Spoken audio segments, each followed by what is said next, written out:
nila. Pero sa pangalawang pag-uutos ng Panginoon, yun yung bagay na nagpatibay ng pananampalataya ko. Nang inutusan si Eva at Adan na huwag nilang gagalawin ang mga hayop sa kapaligiran at yung mga hayop sa karagatan at sa kailugan, sinunod nila. Kung ano yung pinescribe ng Panginoon na regimen sa kanila sa Genesis 1:29, iyon yung pagkain nilang kinain hanggang sila ay mamatay. Amen. Namatay. At iyon ang lahi nila Daniel.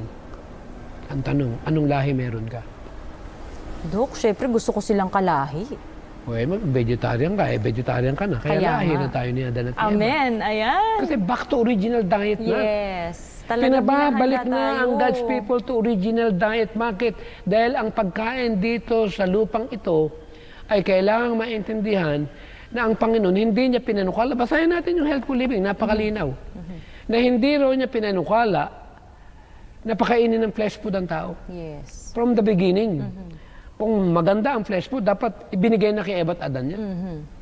Kaya ang challenge natin sa ating mga viewers, dahil edukasyon na pinag-uusapan natin dito, dapat huwag natin kakalimutan yung kasaysayan.